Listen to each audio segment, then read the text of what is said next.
Selamat sore, salam Portal Pers Indonesia. Terima kasih banyak untuk yang udah mampir ya. Di sini langsung kita bahas pertanyaannya gerak kilat aja karena masih banyak kesibukannya di tanah gitu.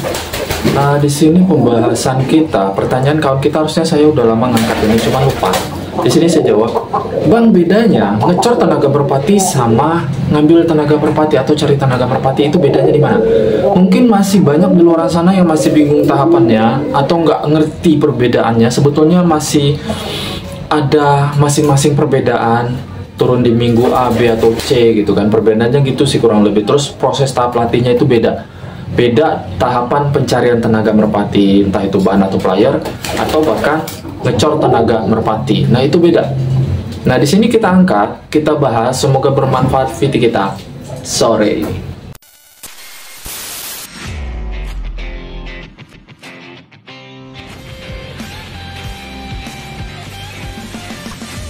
Selamat sore, salam Portal Pers Indonesia. Sore ini langsung kita bikinkan video. Terima kasih banyak untuk yang udah subscribe, like, komen, mampir. Terima kasih banyak untuk yang udah bantu jawab dan komen. Silahkan bertanya. Nanti saya lanjut jawab pertanyaan di kolom komentar. Masih banyak yang belum terjawab. Sesuai pertanyaan di awal, oke? Sesuai pertanyaan di awal, di mana kawan kita bertanya, Bang, bedanya apa sih ngecor tenaga merpati sama cari tenaga merpati? Memang sekilas mirip ya kalimatnya, ini berisik ya. Sekilas mirip, tapi kalau memang ditelusuri, kalau udah sering main di lapangan pasti paham. Di sini saya jelaskan. Pertama, dalam perbedaan pencarian tenaga merpati sama ngecor tenaga merpati. Oke, kita jelasin yang pertama dulu. Mencari tenaga merpati itu beda. Karena sistemnya apa? Kita masuk di hari Kamis, Jumat, Sabtu, Minggu, atau kita masuk di Rabu, Kamis, Jumat, Sabtu, Minggu. Cari tenaga sistemnya apa? Sistemnya lob bertahap. Misalkan hari Kamis kita ngelobnya cukup dari 100 sampai 200 meter, hari Jumat terus kita sampai 500 meter sampai 600 meter, di hari Sabtunya udah bisa start, sampai hari Minggunya juga terbangan start. Itu bertahap, Bang. Jadi nggak bisa langsung lob depan langsung start, nggak bisa. Itu justru si merpati yang kita berlatih nanti itu malah kehabisan tenaga karena terpaksa. Jadi nggak bisa disamakan dengan sistem pengecoran tenaga merpati. Memang sekilas mirip, sama-sama dilatih di lapak, sama-sama di lob, sama-sama diterbangin dengan jarak yang hampir sama, sama-sama menyentuh setar dari awal sampai setar sama. Tapi tahapannya aja yang beda. Itu kurang lebih penjelasan yang pertama. Singkatnya itu aja. Singkatnya begitu cara pelatihan tenaga merpati. Dan perbandingan yang kedua, ngecor tenaga merpati. Ngecor tenaga merpati itu kan biasanya di hari Senin atau Selasa, yang sekiranya kalau betinanya telat nelor. Tapi kalau betinanya nggak telat nelor, ya nggak ada cerita ngecor tenaga merpati, Bang. Misalkan hari Minggu dia lomba, terus malam Senin pas pulang lomba itu dia udah nelor, itu nggak ada cerita kita bisa ngabisin atau ngecor tenaga merpati di hari Seninnya, atau di Senin siang, Senin pagi, Senin sore, nggak bisa. Karena biasanya mereka setelannya gini, kalau memang biasa pakai setelan ngabisin tenaga merpati, biasanya nelornya di malam Selasa, bukan di malam Senin. Tapi kalau memang sekiranya belum ketemu setelannya, tapi sekiranya itu memang malam Senin dia masih belum nelor, silahkan kalau memang mau ngecor tenaga merpati. Dan perbandingannya apa, Bang? Dibanding yang pertama tadi, perbandingannya gini, Bang. Kalau ngecor tenaga merpati, otomatis merpati tersebut kan udah star, udah player lah kita bilang kan.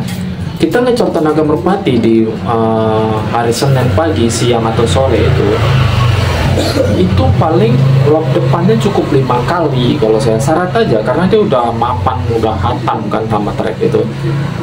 Lob depan paling jarak berapa meter, 5 kali, habis itu langsung ke jarak 500 meter. 500 meter paling 2 kali terbang, habis itu langsung ke start. Jadi untuk penghabisan atau pengecoran tenaga merpati itu fokusnya di start sebetulnya. Ada yang bisa sampai, kalau untuk standarnya 7 kali terbang ngabisin tenaga merpati, oh ya udah pulang. Ada yang sampai gila lagi, bisa sampai 10, 12, 15 kali terbangan di start itu untuk mencari atau apa ya, gue bilang ya, bukan mencari ya, ngabisin tenaga merpati istilah Dora. Sebetulnya walaupun istilahnya ngabisin tenaga merpati, kalau memang dia jujur sampai 10 kali setar, 15-12 kali setar, itu badannya juga bakalan bagus, tenaganya juga bakalan kelatih, bukan ngabisin tenaga. Sebetulnya beda sama merpati bahan yang lagi melatih tenaga. Tetapi kalau kita latih secara kayak ngecor tenaga merpati yang kayak versi kedua, itu malah habis tenaganya. Itu beda.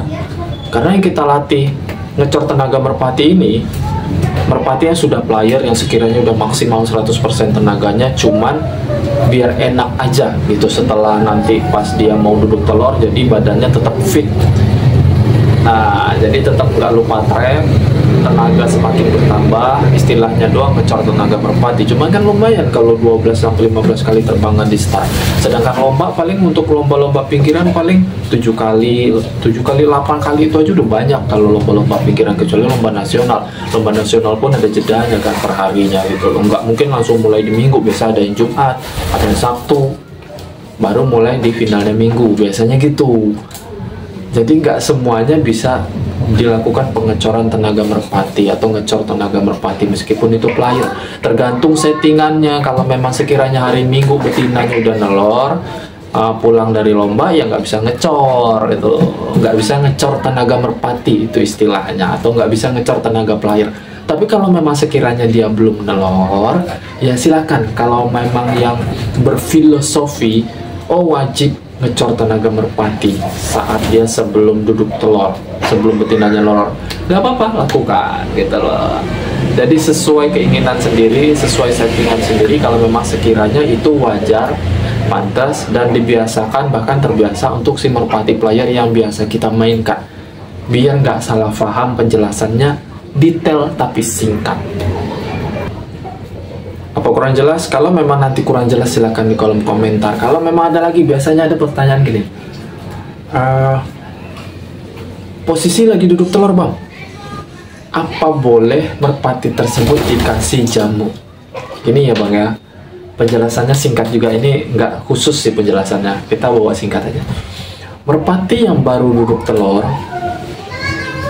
kalau bisa saran saya jangan langsung dikasih jamu malamnya. Misalkan baru jatuh telur 1 gitu kan, jangan dikasih jamu dulu. Karena takutnya apa? Birahinya masih ada, ditambah jamu, nanti takutnya entah itu jamu untuk apa, entah efeknya panas ke merpati tersebut. Terus birahinya belum menurun, yang ada apa nanti kejadian?